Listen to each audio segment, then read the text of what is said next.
On a tous déjà vécu ça, non? On entend une phrase, on lit quelque chose et on se dit waouh, c'est hyper profond. Sauf que quand on essaye d'expliquer ce que ça veut dire vraiment, eh bien c'est un peu le brouillard. C'est un sentiment très courant. Alors dans ce décryptage, on va plonger au cœur de cette question. Comment faire la différence entre une idée qui est vraiment solide et une autre qui finalement ne fait que sonner profond? Prenons cette phrase, tiens, elle a tout pour plaire, non? On y trouve des mots très forts, conscience, universelle, réalité vibratoire, existence. Ça sonne important, ça donne l'impression qu'il y a une sagesse incroyable cachée juste derrière. Et voilà la question qui tue. Est-ce que c'est vraiment profond ou est-ce que c'est juste du vent? Cette sensation, elle est au centre d'un phénomène que les psychologues ont un nom pour ça, la pseudo-profondeur. C'est notre tendance à avoir un sens très profond dans des affirmations qui, en réalité, sont super vagues, voire complètement vides de sens. Ok, pour comprendre comment ça marche, il faut d'abord regarder un peu comment notre cerveau fonctionne. Pourquoi est-ce qu'on tombe si facilement dans le panneau de cette illusion de profondeur? La réponse, en fait, elle est ancrée dans un besoin humain très très fondamental. Cette quête de sens, c'est une force incroyable. C'est ce qui est à l'origine de la culture, de la science, de l'art, de tout, en fait. Mais c'est aussi notre talon d'Achille. Quand on est face à une phrase compliquée, obscure, notre premier réflexe, c'est souvent de se dire que c'est l'idée qui est complexe, et pas que, il n'y a peut-être pas d'idée du tout. Et c'est là que ça devient fascinant. Des études ont montré un truc assez fou.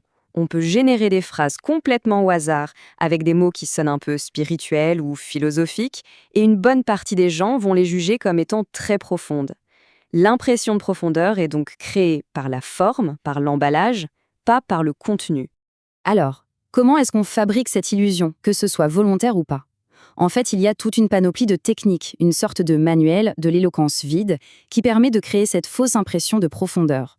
Toutes ces techniques, elles ont un point commun, un seul et même but, détourner l'attention. On ne regarde plus le contenu de l'idée, on est juste captisé par l'impression que le langage produit.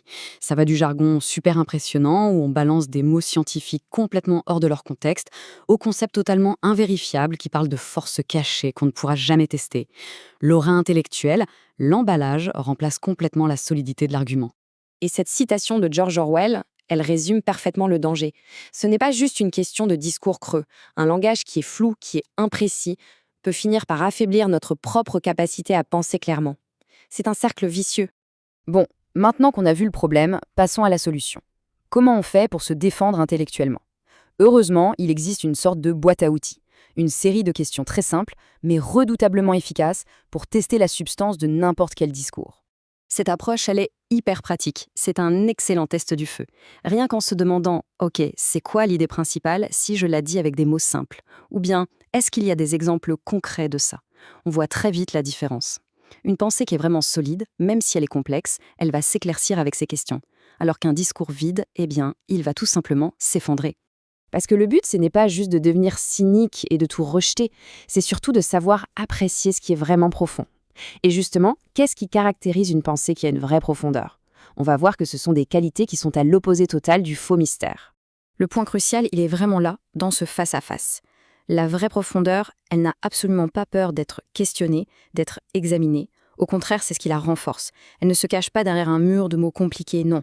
Elle cherche à être comprise. Elle invite à la discussion. Au bout du compte, le message est assez simple. Il faut se défaire de cette idée que la clarté serait l'ennemi de la profondeur. En réalité, c'est tout l'inverse. C'est la condition même de la profondeur. Une idée vraiment solide, même si elle est exigeante, peut toujours s'exprimer de manière claire et compréhensible.